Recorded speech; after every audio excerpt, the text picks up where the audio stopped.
नमस्कार दोस्तों, आज की कहानी का शीर्षक है एक टोकरी भर मिट्टी, जो कि माधवराव सप्रे ने लिखी है। किसी श्रीमान जमींदार के महल के पास एक गरीब अनाथ विधवा की झोपड़ी थी। जमींदार साहब को अपने महल का हाथा उस झोपड़ी तक बढ़ाने की इच्छा हुई। विधवा से बहुतेरा कहा कि अपनी झोपड़ी हटा ले, पर वह तो कई ज़माने से वहीं बसी थी। उसका प्रिय पति और इकलौता पुत्र भी उसी झोपड़ी में मर गया था। पतोहू भी एक 5 बरस की कन्या को छोड़कर चल बसी थी। अब यही उसकी पोती इस वृद्धाकाल में एकमात्र आधार थी।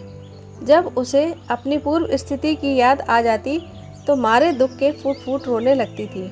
और जब से उसने अपने श्रीमान पड़ोसी की इच्छा का हाल सुना, तब से वह मृत प्राय हो गई थी।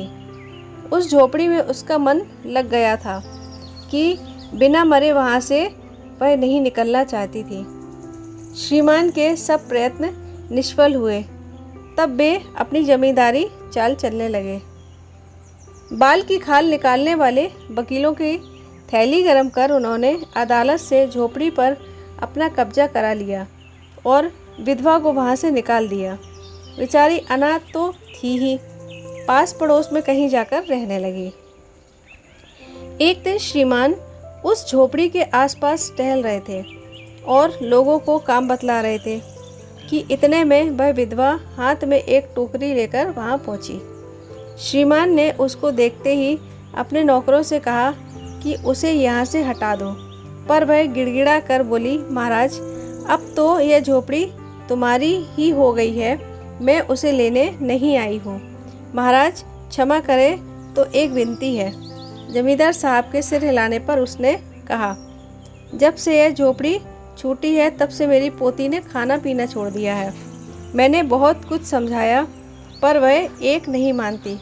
यही कहा करती है कि अपने घर चल, वहीं रोटी खाऊंगी। अब मैंने यह सोचा कि इस झोपड़ी में से एक टोकरी भर मिट्टी लेकर उसी का चूल्हा बनाकर रोटी पकाऊंगी। इससे भरोसा है कि वह रोटी खाने लगेगी। महाराज कृपा करके आज्ञा दीजिए तो इस टोकरी में मिट्टी ले आऊं। श्रीमान ने आज्ञा दे दी।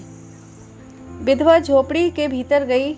वहां जाते ही उसे पुरानी बातों का स्मरण हुआ और उसकी आंखों से आंसू की धारा बहने लगी।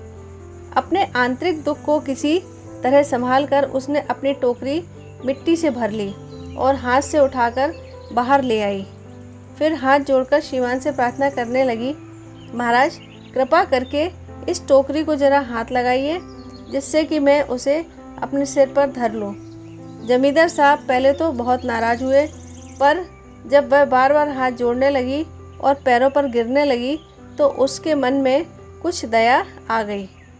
किसी नौकर से न कहकर आप ही स्वयं टोकरी उठाने आगे बढ़े।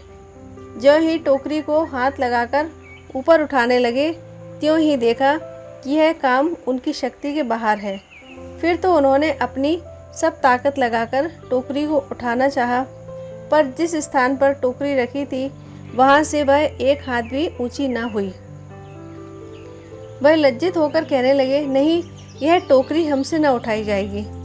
यह सुनकर विधवा ने कहा, महाराज नाराज ना हो, आपसे एक टोकरी भर मिट्टी नहीं उठाई जाती और इस झोपड़ी में तो हजारों टोकरियां मिट्टी पड़ी है। उसका भार आप जन्म भर क्यों कर उठा सकेंगे? आप ही इस बात पर विचार कीजिए। जमींदार साहब धन मद से गर्वित हो अपना कर्तव्य भूल गए थे, पर विधवा के उपयुक्त वचन सुनते ही उनकी आंखें खुल गईं। कृत कर्म का पश्चाताप कर उन्होंने विधवा से क्षमा मांगी और उसकी झोपड़ी वापस दे दी। दोस्तों, ये कहानी आपको अच्छी लगे तो वीडियो को लाइक व शेयर ज़रूर कीजिएगा और मेरे चैनल को सब्सक्राइब भी कीजिएगा। धन्यवाद।